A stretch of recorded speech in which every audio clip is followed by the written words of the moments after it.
troisième rencontre d'un toit pour tous. En réalité, ça fait depuis beaucoup plus longtemps que chaque année, un toit pour tous organise des manifestations de cette nature. Comme Michel Daran l'a rappelé, on est absolument convaincu que pour bien interpeller, pour bien trouver des solutions qu'on puisse mettre en œuvre, il faut bien connaître la situation. Et donc, c'est le rôle, au sein d'un toit pour tous, de l'Observatoire de l'habitat et du logement, de l'hébergement et du logement. Et c'est donc lui qui est le maître d'œuvre, le maître d'ouvrage de cette manifestation.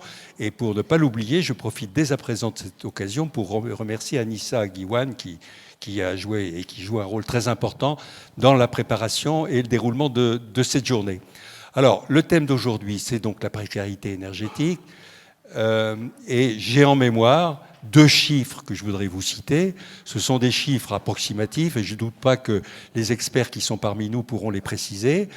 Il y a un premier chiffre qui est celui de 3 millions. 3 millions, c'est le nombre de ménages en situation de précarité énergétique. Alors, il y a beaucoup de définitions dans cette notion. Là, on retient l'idée, le fait que les ménages les plus modestes doivent consacrer ou devraient consacrer au moins 8% de leurs revenus à leurs dépenses de chauffage. Bien, il y a évidemment un nombre, et en plus avec les événements récents, plus important de ménages qui ont des difficultés à régler leurs factures de chauffage, bien sûr. Et face à ces situations, il y a des solutions qui sont offertes. Il y a des chèques énergie, il y a des boucliers. Tout ça, ce sont des réponses, je dirais, conjoncturelles.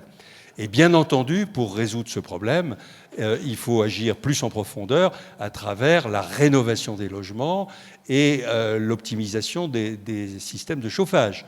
Et j'en viens à mon second chiffre, 5 millions. 5 millions, c'est le nombre de passoires énergétiques. C'est défini comme étant les logements classés en catégorie F et G. Et je pense qu'on y reviendra, il y a un tas d'échéances qui s'attachent à ces logements. Il y a des politiques qui sont déjà mises en œuvre pour traiter cette question. Il y a des moyens supplémentaires et des objectifs ambitieux qui sont fixés. En quoi cette politique à développer concerne-t-elle et peut-elle impliquer les ménages les plus modestes? En quoi elle peut répondre à leurs préoccupations particulières? Comment, disons, la question sociale peut être au centre de cette transition écologique? C'est vraiment l'objet de nos rencontres d'aujourd'hui et ce sont à ces questions que nous essaierons de répondre. Alors, nous avons prévu, vous l'avez vu, un programme en 4 temps. Le premier temps, on va y revenir, bien sûr, c'est l'état des lieux, c'est le cadrage un petit peu général. Le second temps, c'est une réflexion à partir de ce qui se fait aujourd'hui, à partir des politiques mises en œuvre, soit dans le parc privé, soit dans le parc social. Le troisième temps, Michel Daran en a parlé tout à l'heure, ce sera un regard à partir de la situation des personnes en précarité énergétique. Comment sont-elles ou peuvent-elles être impliquées dans les processus à mettre en œuvre? Et le quatrième temps, c'est ou c'était une ouverture européenne. Que se passe-t-il dans certains pays voisins et comment l'Union européenne peut-elle contribuer à cette politique?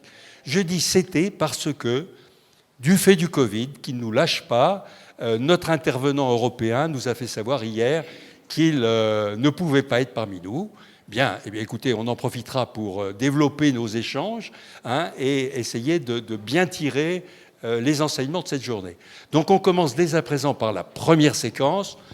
René Balin, que je ne vais pas présenter devant vous, et Manuel Domergue. René Balin, vous le savez, c'est le maître d'ouvrage de ces journées depuis fort longtemps, c'est le président de l'Observatoire de l'hébergement et du logement, et je m'arrête là, René. et Manuel Domergue, on est très heureux de l'avoir parce qu'il est fidèle à nos rencontres et il nous apporte toujours beaucoup de la connaissance de la Fondation.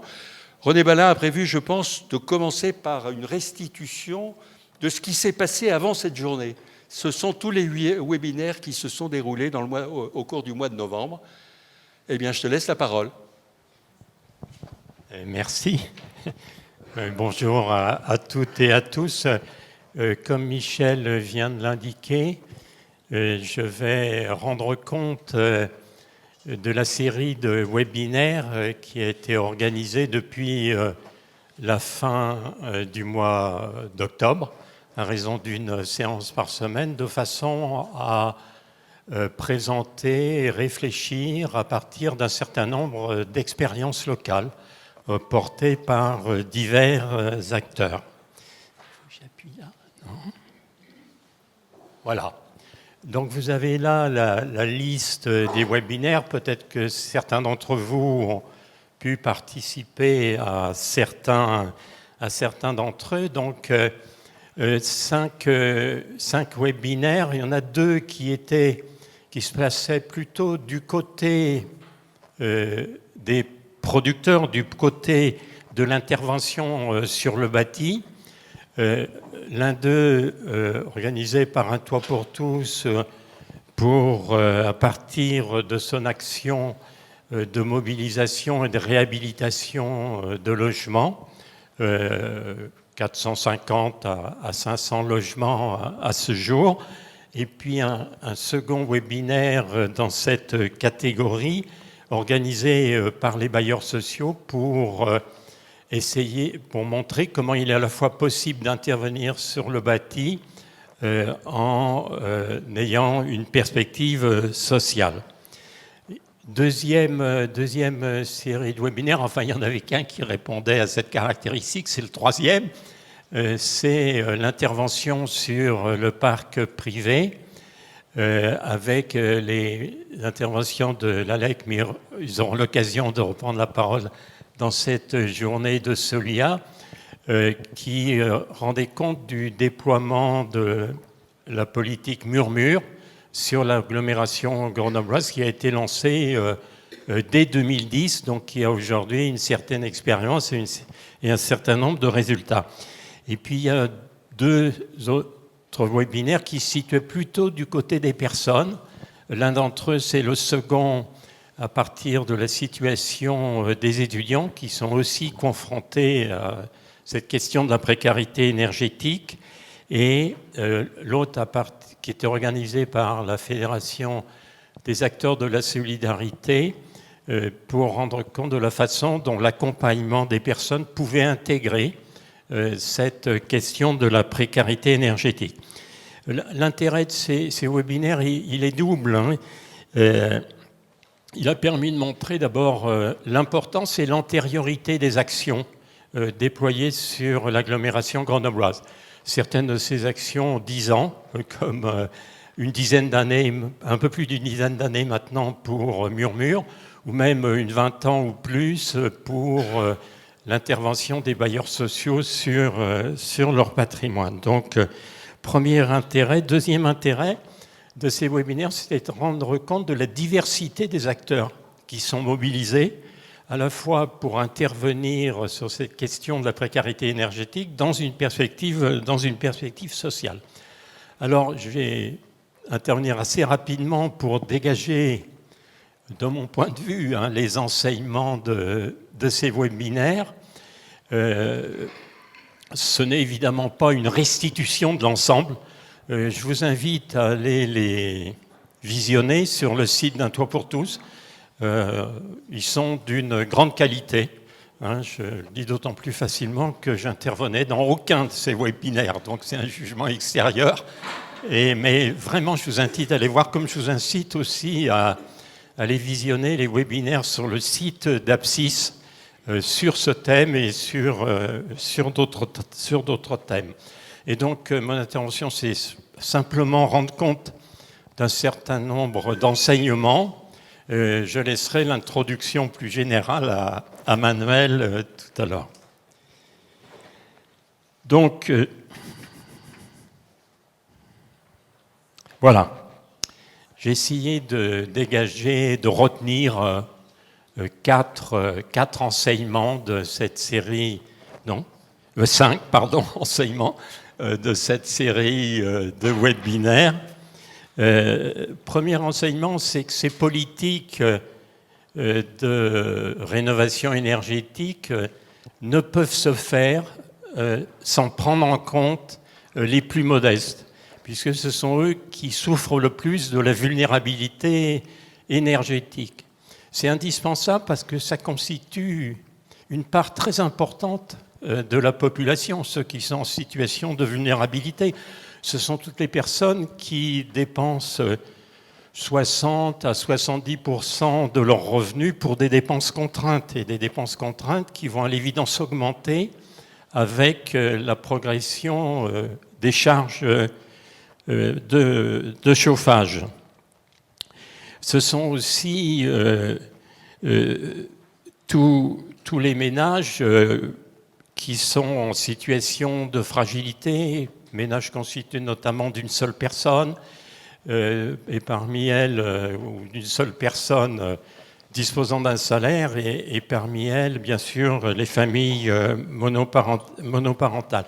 Et puis, je l'ai dit, ce sont aussi les étudiants. Hein, une enquête menée par HOP sur leur situation a montré que 20% souffraient du froid, qu'un quart des étudiants avaient des installations de chauffage défectueuses, ou un même pourcentage qui avaient des difficultés à payer ces factures. Donc, vous voyez un ensemble assez considérable de personnes, et compte tenu du poids qu'elles représentent, à l'évidence, une politique de rénovation énergétique ne pourra réussir sans les prendre en compte et sans avoir une dimension sociale importante. Voilà, c'est un premier constat. Le deuxième constat, c'est, en basant sur l'intervention des bailleurs sociaux et celle plus modeste d'un toit pour tous, c'est que ça marche. Hein. C'est quand on intervient en essayant d'associer un objectif technique, hein, réduire les charges, et un objectif social, on réussit à réduire la quittance des ménages et à leur apporter de meilleures conditions d'habitat. L'intervention d'une représentante de la FAP lors d'un webinaire a montré que sur les opérations financées par la FAP, je parle sous le contrôle de Manuel, le gain avait été de 64%, ce qui est tout à fait considérable. Donc, deuxième constat, ça marche. Troisième constat, c'est pour souligner l'écart considérable qu'il y a entre la situation des locataires du parc public et les locataires du parc privé par rapport à cette question du coût du logement et des charges de chauffage. Deux chiffres de ce point de vue-là. Dans le parc privé, dans l'agglomération grenobloise, 10% des logements relèvent des catégories F et G. Hein, alors que dans le parc public, dans le parc HLM, c'est seulement 3% des logements qui relèvent de ces catégories. C'est trop, mais vous voyez l'écart qu'il y a entre la situation des locataires du parc privé et des locataires du parc social. Ce qui est aussi intéressant de pointer à partir de ces chiffres, c'est que globalement, la situation grenobloise est meilleure que la situation moyenne en France. Hein. Pour ce qui est du parc HLM, je vous ai dit 3% des logements sociaux relèvent des catégories F et G. Au niveau national, on est à 8%. Au niveau du parc privé, la situation grenobloise, je vous l'ai dit, on est à 10% de logements des catégories F et G. Au niveau national, on est à 19%, c'est quasiment le double. Donc, globalement, une situation déséquilibrée entre locataires du secteur public et du secteur privé, mais une situation grenobloise plutôt favorable, sans doute la trace des interventions conduites à ce jour. Il y a peut-être aussi un effet de structure du parc qu'il faudrait prendre en considération. Quatrième constat, quatrième enseignement, c'est pour souligner la place respective des politiques nationales en la matière et des politiques locales. Les politiques nationales, elles fixent des objectifs, elles organisent, elles mettent en place des dispositifs et déploient des financements. Et de ce point de vue-là, la fixation des objectifs est tout à fait importante. puisque vous savez que depuis une loi de l'été dernier, août, je crois, les logements locatifs des catégories F et G vont être pénalisés. Les logements des catégories G, par exemple, ne peuvent plus voir leur loyer augmenter et dans des délais assez courts, entre 2025 et 2030, seront interdits à la location, ce qui va à l'évidence provoquer peut-être une demande, on peut l'espérer, une demande d'intervention sur ce point. Enfin, les représentants d'ALEC pourront reprendre ça tout à l'heure. Mais les politiques locales sont tout à fait essentielles, comme le montre l'exemple grenoblois, puisqu'elles peuvent relayer ces objectifs nationaux, elles peuvent organiser un système d'acteurs, elles peuvent aussi mettre des financements complémentaires en place pour soutenir les plus modestes. C'est le cas de l'aide qu'apporte la métropole aux ménages modestes ou très modestes. Mais on en reparlera dans la suite de la matinée. Et cinquième enseignement, c'est qu'il apparaît aujourd'hui qu'au niveau de notre agglomération, il y a un terreau d'acteurs, d'intervenants qui se saisissent de ces questions et qui peuvent apporter leur concours au déploiement d'actions et d'une politique qui à la fois articule des objectifs environnementaux et des objectifs sociaux. Pour finir, quelques mots, voilà. Pour ne pas se reposer sur nos lauriers qui sont quand même relativement modestes, hein, j'ai essayé aussi de le dire, comment on peut faire pour aller plus loin. C'est absolument une nécessité, c'est une nécessité d'amplifier l'action pour deux raisons. Un, pour tenir les objectifs de l'accord de Paris, être au rendez-vous des prochaines échéances que vous connaissez, 2030, 2050. Mais c'est amplifier l'action, c'est aussi une nécessité pour des raisons sociales, et notamment pour que les locataires du secteur privé ne soient pas soumis à ce qu'on peut appeler une double peine. Ce sont eux qui payent déjà les loyers les plus élevés, et la différence entre les loyers privés et les loyers du secteur social, cette différence est considérable dans notre agglomération. On a des loyers sociaux en moyenne autour de 5,5, je parle sur le compte, voilà, des représentants des bailleurs sociaux, alors que les chiffres qui viennent de sortir de l'Observatoire des loyers de l'agglomération grenobloise font état d'un loyer moyen à 11 € du mètre carré, c'est-à-dire le double. Et encore bien plus si on ne s'attache qu'au loyer des logements de petite taille. On est à 14,50 € pour les T1, on est à un peu plus de 12 € pour les T2. Ce sont les logements qui sont les plus recherchés par les personnes les plus fragiles, qui sont souvent seules et qui sont donc soumis à des niveaux loyers tout à fait considérables. Il ne faudrait pas que les locataires du secteur privé qui sont confrontés à ces loyers élevés soient aussi ceux qui payent les charges de chauffage les plus importantes. Donc là, il y a un enjeu social important qui nous oblige collectivement à amplifier cette action. Je l'ai dit, et c'est le deuxième point, c'est qu'au niveau de notre territoire, on dispose d'un certain nombre d'atouts. Premier atout, il y a un consensus aujourd'hui assez large sur la nécessité d'agir. Confère à titre d'exemple l'augmentation des sollicitations des copropriétés pour entrer dans le dispositif Murmure, mais on y reviendra. Deuxième atout, je l'ai dit, c'est qu'il y a une mobilisation ancienne et conséquente du pouvoir politique local, de la métropole, sur cette question, qui en fait une dimension importante de cette action.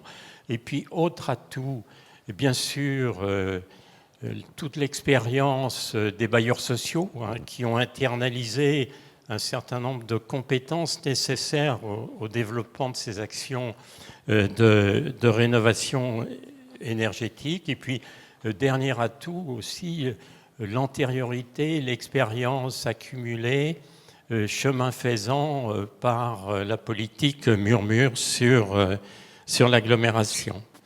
Ceci étant, les webinaires ont permis de souligner et d'identifier un certain nombre de freins à l'action. Ils sont encore nombreux, j'en citerai que 2 ou 3. D'abord, la difficulté des acteurs économiques, des entreprises à répondre à une demande croissante. On a là un point de blocage important. Des entreprises, il y en a. Des entreprises compétentes sur ces sujets, il y en a un peu moins. Les représentants, ceux qui rendent compte de la politique Murmure, diront les démarches engagées dans ce sens pour mobiliser les acteurs économiques. Deuxième frein, sans doute, c'est surtout en ce qui concerne les bailleurs sociaux, et Didier Monod pourra y revenir, c'est la concurrence qu'il y a entre le financement pour les bailleurs sociaux, le financement des actions, des opérations de construction et des opérations de réhabilitation, dans un contexte où les bailleurs sociaux ont vu leurs ressources considérablement amputées au cours du dernier quinquennat. Et puis, troisième frein peut-être, c'est on peut réaliser des réhabilitations performantes, pour autant sans réduire suffisamment la précarité énergétique, parce qu'on n'associe pas suffisamment les personnes au niveau des usages qu'elles doivent faire de leur logement quand il a été réhabilité.